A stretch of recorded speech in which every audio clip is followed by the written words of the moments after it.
La femme est au cœur de la société, mais aujourd'hui encore, elle fait face à la précarité, aux violences, au manque d'accès à la formation, à la santé mentale, à la prise de décision. Pourtant, de voix s'élèvent, des initiatives naissent.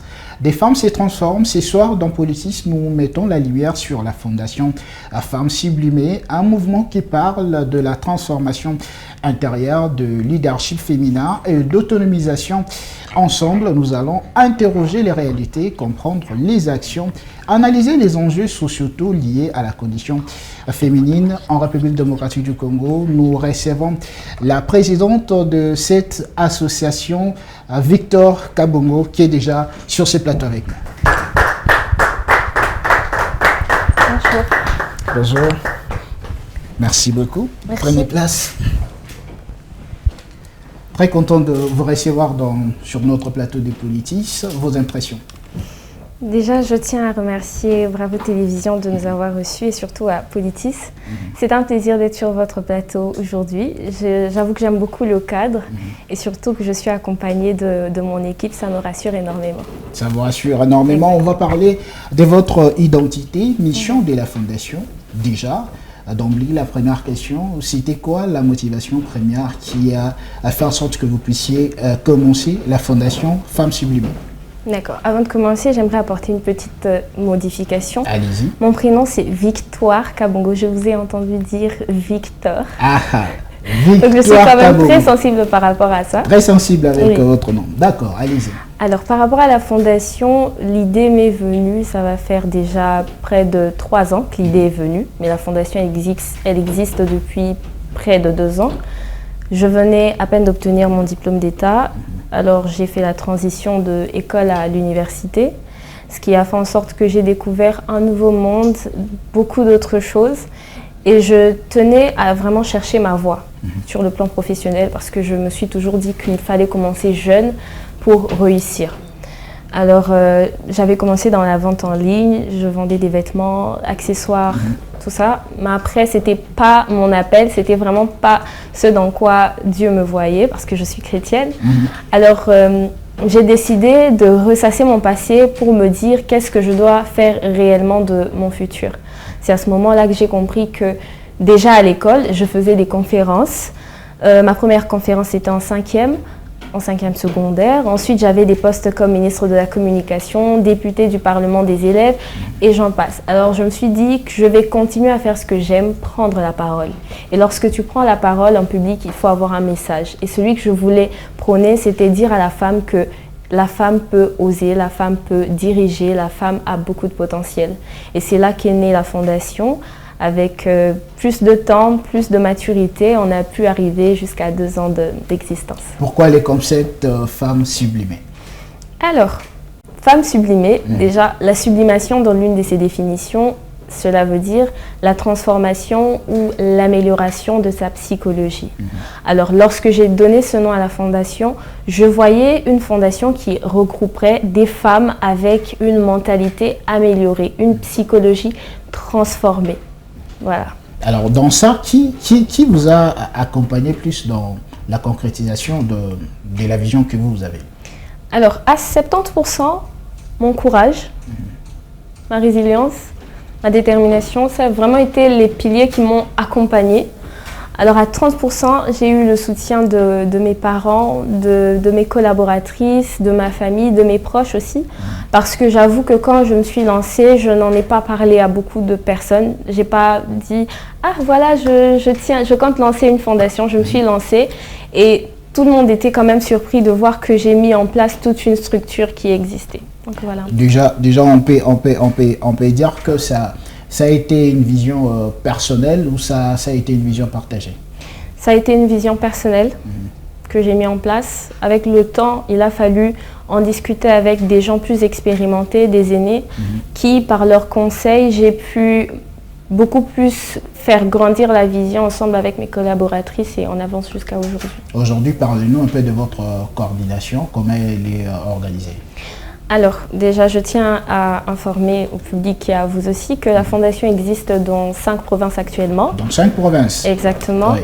Kinshasa, Okatanga, Congo central, Sud Kivu et Kasaï oriental. Alors, nous sommes dans ces 5 provinces et dans chaque province, il y a une coordination provinciale qui regroupe des postes bien précis. Et ici à Kinshasa, nous avons la coordination nationale qui se charge un peu de superviser le tout. Alors ensemble avec toutes les femmes, on est beaucoup en contact, on essaye vraiment de relever haut et fort cette identité de femme. Et quelle est la mission principale de votre fondation Femmes Sublimées? La mission principale, c'est promouvoir la puissance féminine. Promouvoir la puissance féminine. Autrement. Exactement. Promouvoir le potentiel de la femme. En faisant quoi concrètement? Promouvoir le potentiel de la femme en la formant, en l'accompagnant, en la boostant et surtout en l'oriente vers son vrai potentiel ou vers la découverte de son potentiel et l'exploitation de son plein potentiel. Quel est le problème que vous comptez s'atteler urgemment en République démocratique du Congo lorsqu'on parle de la femme en général? Alors, en République démocratique du Congo, lorsqu'on parle de la femme, le problème que nous voulons régler, c'est l'inclusion des femmes dans le leadership. Alors, les femmes sont beaucoup vues dans l'entrepreneuriat, dans beaucoup d'autres choses, le divertissement, mais dans les sociétés ou dans les institutions de prise de décision de gouvernance, il y a très peu de pourcentage de représentation des femmes. Alors nous ici, notre quête, c'est vraiment promouvoir l'inclusion du leadership féminin ou promouvoir l'inclusion des femmes dans les institutions décisionnelles. Aujourd'hui, selon vous, quelle est la réelle place de la femme ici en République démocratique du Congo? La réponse se trouve dans la question. La femme a une place en RDC, aux côtés des hommes, aux côtés des jeunes garçons, aux côtés des jeunes femmes, pour promouvoir la RDC et contribuer réellement au développement de la société. Et que dites-vous à ceux qui estiment que la place de la femme, c'est dans la cuisine? Je ne nie pas. La place de la femme, c'est à la cuisine. La place de la femme, c'est aussi dans les instances de décision. La place de la femme se trouve aussi dans les entreprises. De la même manière qu'un homme peut cuisiner, une femme peut le faire. De la même manière qu'une femme peut diriger, un homme peut le faire. Et lorsqu'on vous regardez des discours des officiels, par exemple, on ne va pas parler de la politique, mais il y a tout un ministère qui gère aussi, qui parle aussi de femmes, du ministère du genre. Quelle différence faites-vous entre les discours des officiels et la réalité sur le terrain? Alors, la réalité sur le terrain, sans vouloir condamner, parce qu'on ne peut pas condamner, la RDC est un pays très vaste. Je disais, sans vouloir condamner, la RDC est un pays très vaste. Alors, si on doit laisser toute la responsabilité sur les politiques ou sur le ministère, ça sera très lourd à porter. Alors, nous, étant que jeunes, ce que nous pouvons faire à notre niveau, c'est atteindre ces personnes qui n'ont pas encore été atteintes par le ministère. Parce que moi, je pense que ce que nous faisons, c'est en réalité un appui au travail du ministère de Genre et Famille, un appui au travail du ministère de la Jeunesse, un appui au travail du ministère des Affaires sociales. Alors, c'est très important pour nous de comprendre où est-ce que le ministère s'est limité et nous, on y va. Quelles sont les relations que vous entretenez avec ces deux ministères, par exemple le ministère du Genre et le ministère de la Jeunesse? Pour le moment, on n'a aucune relation. Donc, on peut dire que des portes seront encore fermées pour vous, ou soit vous n'avez pas encore frappé à la porte? Je n'ai pas encore frappé à la porte. Mais en 2026, vous comptez peut-être le faire? Si cela se trouve dans notre plan annuel, bien évidemment. Vous ne pensez pas faire un petit pont entre les ministères du genre et votre fondation? Le bémol, c'est que j'ai l'impression que ça prendra beaucoup de temps, beaucoup de paperasse, et ça va nous ralentir. Et pourtant, on peut déjà travailler. Alors, d'une manière ou d'une autre, il y aura cette connexion-là. Je suis sûre qu'il y en aura. Je tiens à ce qu'il y en ait.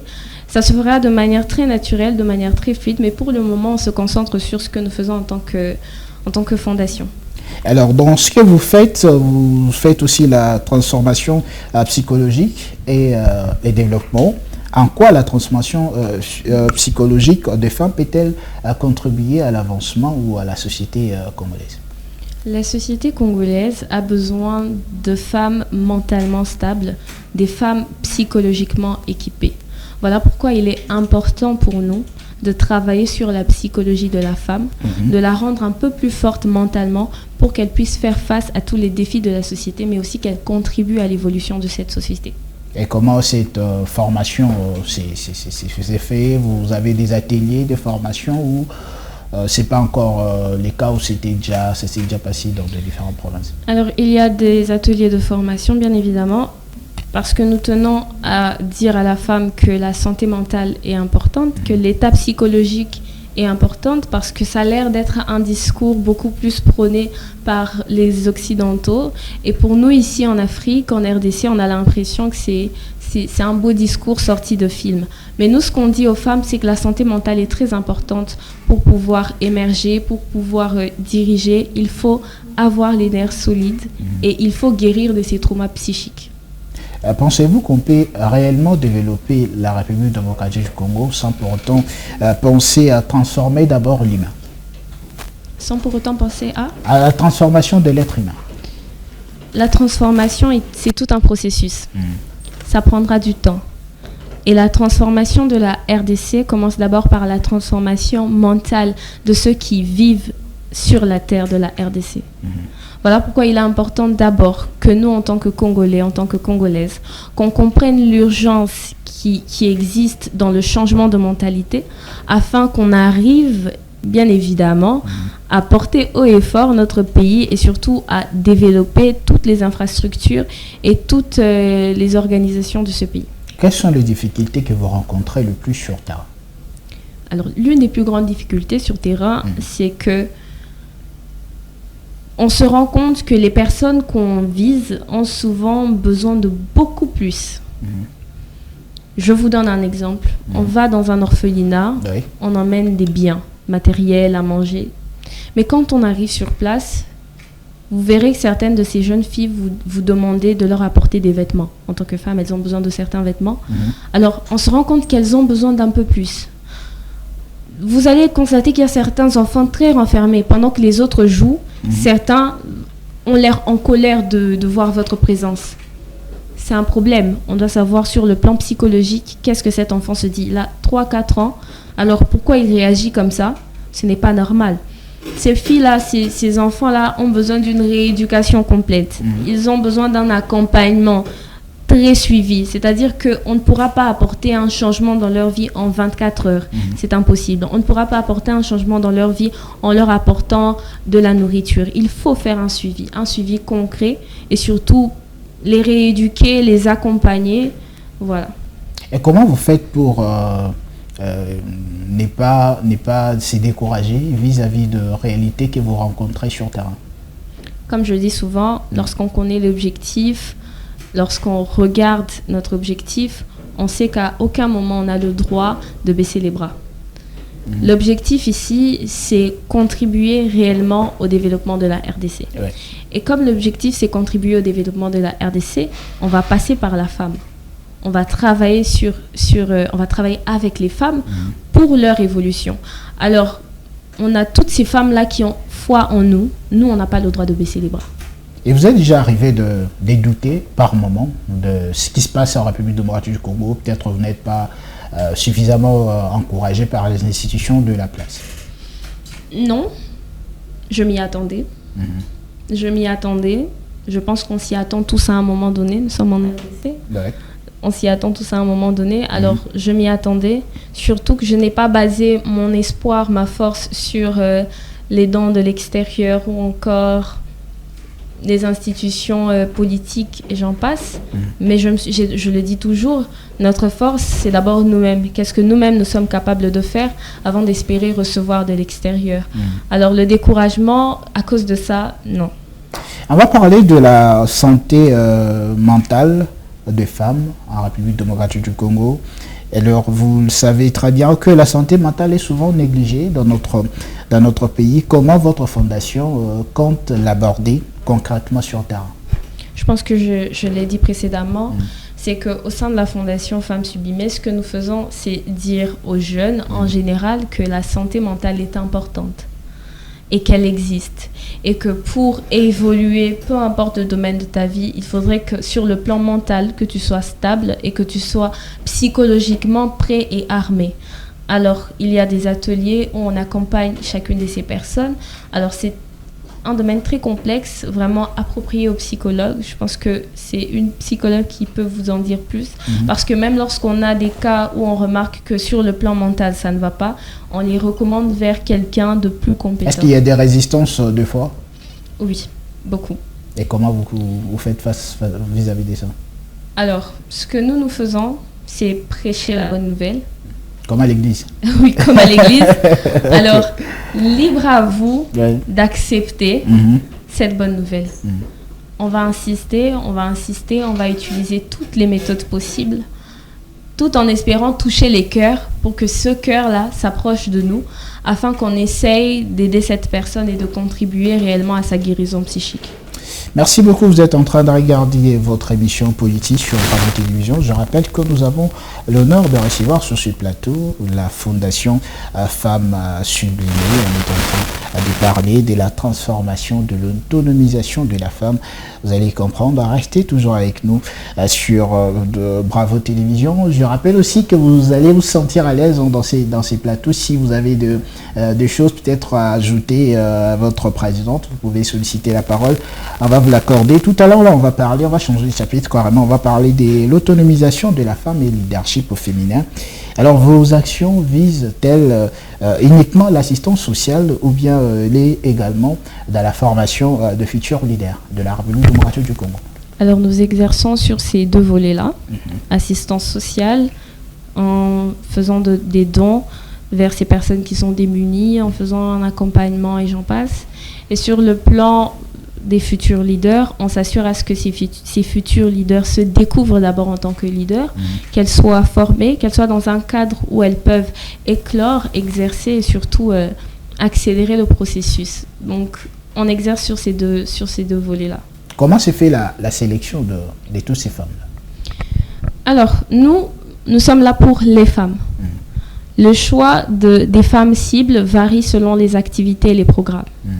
C'est en ce moment-là qu'on se dit, pour cette fois-ci, on va vers celles de 10 ans, on va vers celles de 18 ans, vers celles de 30 ans, et j'en passe.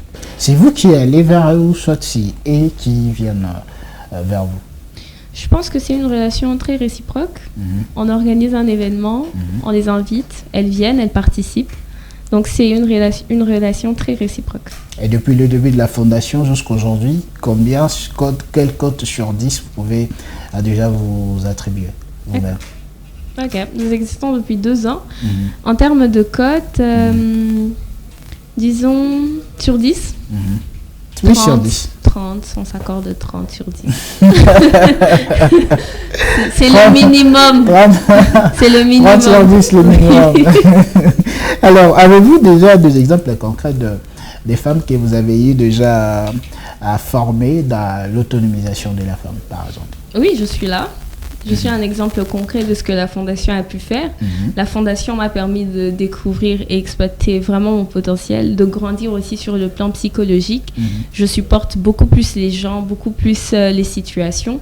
Et de manière plus concrète encore, la Fondation plutôt a donné certaines formations, comme tout au long de l'année qui vient de s'écouler, l'année 2025. Nous avons formé une centaine de jeunes dans des formations différentes, des ateliers différents. Alors ces personnes-là ont reçu quelques compétences qu'elles ont tenté d'exercer, qu'elles exercent. Alors on se dit que c'est quand même une réussite aussi de voir des gens venir avec un certain état d'esprit, venir avec une certaine compétence et de voir que grâce à un atelier organisé par la Fondation, elles ont un peu plus de compétences, un peu plus de courage, un peu plus de confiance. Nous, ça nous va. Tout à l'heure, la parole va aussi tourner derrière. Dites-nous aussi ce que la Fondation vous a déjà apporté dans la formation derrière. Ouais. Ok. Déjà, premièrement, je tiens à vous remercier pour la parole. Ouais. Alors, moi, j'avais Vous pouvez vous présenter, hein, allez-y, sentez-vous. Ok, je m'appelle Gisèle Mangosa, étudiante à l'Université pédagogique nationale en relations internationales. Alors, moi, notez que je n'arrivais pas à parler devant les gens. J'avais un problème pour parler, la prise en parole en public. J'avais vraiment des difficultés. Alors, ma première fois, quand je suis venue, disons que quand je suis venue pour la première fois assister, juste comme ça, on m'avait invité, je me suis dit, tiens, on y va. On voit ce qui va se passer.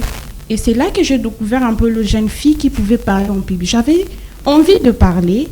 j'avais des messages à passer aux gens, mais je ne savais pas comment je vais aborder cela parce que j'avais autant de peur que ça à prendre de parole en public. Alors quand je suis venue, je vis qu'il y a des gens qui avaient mon âge qui pouvaient parler. Devant le jeu, tiens, je peux me retrouver là. Il y a des gens qui peuvent parler et tout, je peux autant en prendre deux. Et c'est là que je suis venue, je me suis approchée de la présidente. J'ai intégré la fondation. Je suis maintenant membre officiel de la fondation.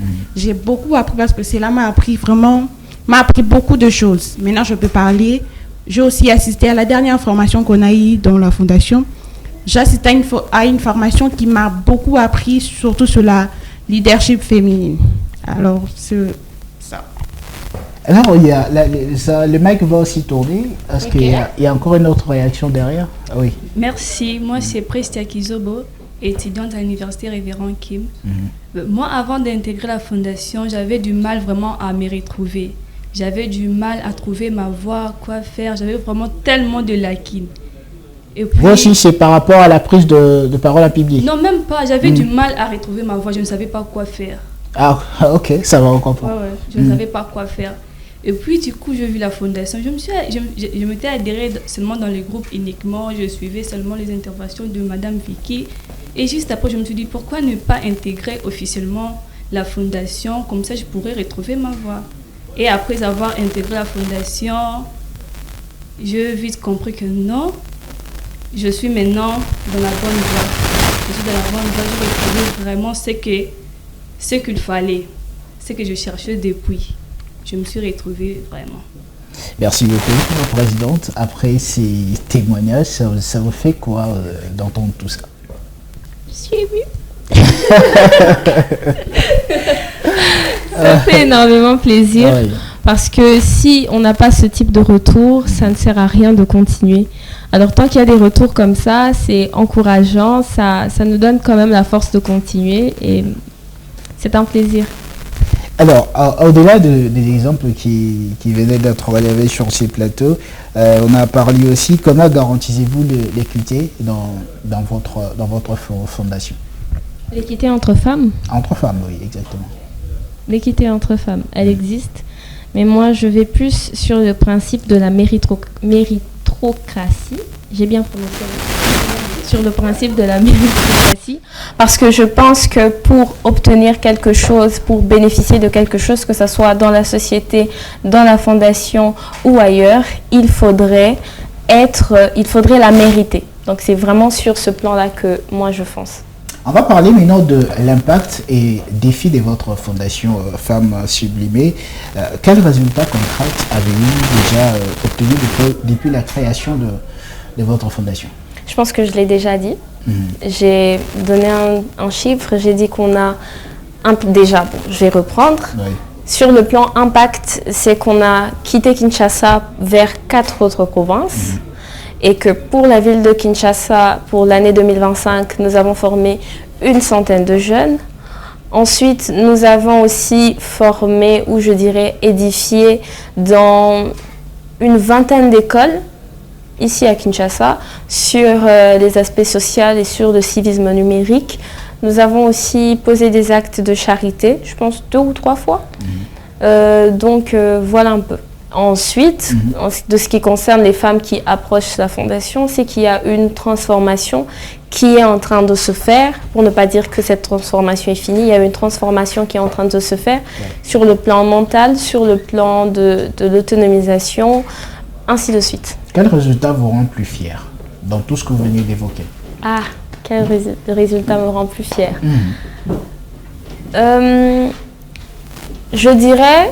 Je vais donner une réponse, mais ça ne découle pas de ce que j'ai dit avant. Ce qui me rend le plus fière, c'est qu'aujourd'hui, je ne suis plus seule.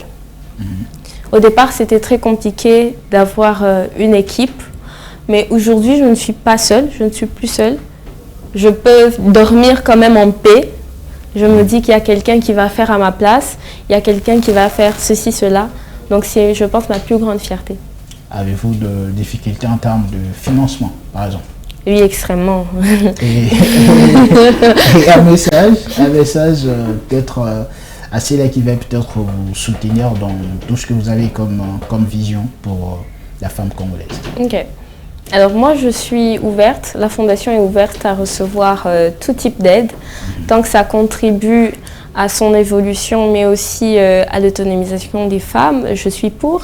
Mais mon message va plutôt s'adresser aux ministères qui sont censés soutenir les actions des jeunes. S'il vous plaît, il faut vous bouger quand même. La jeunesse... aller les chercher. Hein. Oui, on va aller les chercher. La jeunesse congolaise fait de son mieux. Nous avons besoin de votre soutien parce que c'est vous les responsables, c'est vous les garants de notre évolution, du développement de la RDC. Donc on compte sur vous. De temps en temps, il faut soutenir aussi les jeunes plus que vous ne le faites déjà. On va parler maintenant de la jeunesse et avenir politique. Je sais que vous n'êtes pas trop politique. Alors, êtes-vous favorable à un engagement politique? Moi? Oui, vous. Vos objectifs politiques, vous en avez ou pas? Je n'ai pas d'objectif politique. Pour l'instant. Je n'ai pas d'objectif politique. Pour l'instant. Peut-être que ça pourrait... Tantôt. Ça pourrait venir. Hein. Je n'ai pas d'objectif politique. On ne sait pas. Je n'ai pas d'objectif politique. Mais... Je préfère... je pensais que j'allais dire mais... Oui, le mais arrive. Je préfère travailler pour la jeunesse congolaise, travailler pour les femmes. Mais si la politique a besoin de moi, si la politique a besoin de nous... Là, je pense qu'on allait applaudir. Tant que c'est pour le bien de la jeunesse congolaise, ça nous va. Et si on vous est appelé, vous étiez peut-être appelé à gérer des responsabilités politiques, peut-être, je ne suis pas un prophète, peut-être gérer les ministères de la jeunesse, vous allez dire non? Je dirais oui. Parce qu'il faut... Là déjà, je vois, vous avez déjà des ambitions politiques. Non, je n'ai pas d'ambition politique. Oui, mais... Voilà, allez-y. Merci beaucoup, allez-y. Mais en tant que ministère de la Jeunesse, je pense que j'aurai beaucoup plus d'opportunités à fournir aux jeunes femmes parce que c'est aussi ce qui nous manque. On fait comme on peut former les femmes, on peut les accompagner, mais on sera limité à un certain niveau. Il y a plein de femmes que je voudrais atteindre, celle de Pacadjouma, celle du Kasaï au fin fond, mais les moyens sont très minimes. Et pour le faire, il faudrait avoir une plus grande équipe, des plus grands moyens. Et en tant que ministère de la Jeunesse, je ne vais pas seulement appuyer la Fondation, mais toutes les autres structures qui se démènent chaque jour, qui travaillent avec leur propre financement, afin qu'ils se sentent un peu plus soulagés et soutenus aussi par le gouvernement congolais. Vous avez déjà passé à Pacadjouma? Pas encore. Pas encore. Nayo Kakabasango. Pas encore, mais j'entends beaucoup de choses par rapport à ça. Je me dis que, en vérité, j'ai quand même peur d'y aller. Je me dis... vous avez peur d'y aller? Vraiment, le témoignage qu'on m'a donné de là, me dit qu'il ne faut pas parler français, il ne faut pas bien t'habiller. Je me dis... Là, il faudra se comporter comme eux. Oui, donc je me dis quand même, il faudrait que je sois bien armée, dans le sens où je sais ce que je vais leur dire, je sais pourquoi j'y vais, je me rassure d'être protégée pour rentrer entière. Donc il y a beaucoup de choses à voir. Je pense que j'irai là-bas cette année, peut-être. Alors comment vous avez parlé de l'emplacement de votre fondation? Vous avez dit c'est dans 4 provinces déjà, 5 provinces déjà, 4 provinces plus la ville de Kinshasa. Exactement. Comment vous joindre et quelle localisation pour votre fondation ici à Kinshasa? Alors, nous sommes en train de travailler sur l'ouverture officielle de notre siège. Ça prendra quand même du temps. Vous imaginez la paperasse derrière. Alors, pour le moment, les personnes qui voudront nous contacter peuvent nous retrouver sur les réseaux sociaux, Instagram, Facebook et TikTok, sur le nom de Femmes Sublimées, Fondation Femmes Sublimées ou juste Les Femmes Sublimées, vous allez nous trouver. Et si vous avez besoin de mon compte, c'est Victoire Kabongo. Les numéros de téléphone? Je le dicte. Oui, allez, comme ça, ils peuvent aussi vous contacter. Peut-être la ministre de la Jeunesse peut peut-être vous contacter, on ne sait pas. 097 17 62 567. C'est mon numéro. Nous sommes en 2026, au mois de janvier, déjà, l'année passée. Qu'est-ce qui a été la plus grande réalisation de votre fondation Femmes Sublimées en 2025? En 2025 je pense que des réalisations, on en a fait plein. La plus grande, je pense qu'il y en a 2. C'est qu'en janvier ou février 2025, nous avons organisé une conférence sur le thème devenir leader de sa vie où nous avons reçu pratiquement 200 jeunes pour une première conférence. C'était énorme pour nous. Ensuite, nous avons fait une campagne de civisme numérique dans les écoles, pratiquement 3 écoles qui nous ont très très bien reçus, des écoles avec qui nous sommes en collaboration. Alors j'aime cet événement parce qu'on a parlé d'un sujet qui faisait actualité, on a pu discuter avec des jeunes et je suis sûre qu'on a pu éviter beaucoup de choses à ces jeunes-là, donc c'est un honneur pour nous. Déjà, en 2026, quelles sont vos projections de perspectives d'avenir? Alors pour 2026, on va vraiment travailler dans un autre champ d'action, mais je ne peux pas encore me permettre de révéler le plan qu'on a. Ce qui est sûr, c'est qu'il faut s'abonner à nos chaînes, à nos comptes pour ne rien manquer comme information. Nous sommes en train d'échiter petit à petit. Je ne sais pas s'il y a derrière, il y a d'autres choses que la présidente a omis, peut-être de ne pas nous révéler. Peut-être si vous avez un petit mot aussi à placer derrière, vous pouvez peut-être solliciter la parole, on vous accorde rapidement. Allez-y, vous vous présentez et puis vous dites ce que la présidente a peut-être oublié.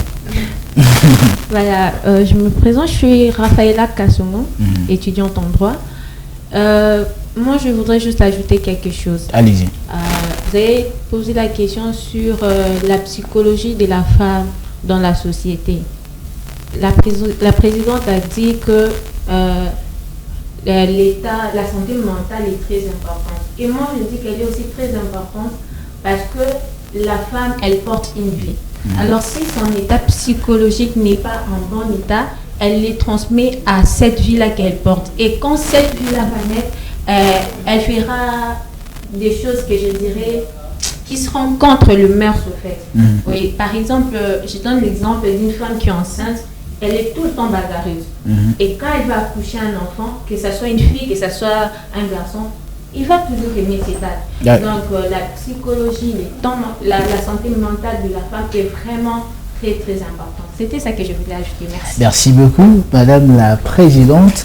Où vous voyez votre fondation Femmes Sublimées dans 2-3 ans?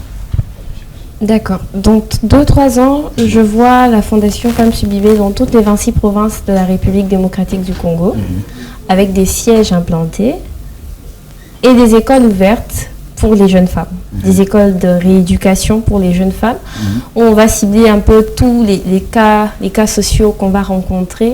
On va accompagner ces femmes-là, c'est-à-dire que nous, on ne va pas prendre des femmes, on les forme pendant 2 jours, elles partent, on va vraiment prendre soin d'elles, les accompagner jusqu'à ce qu'elles atteignent un certain âge et qu'elles puissent enfin devenir autonomes.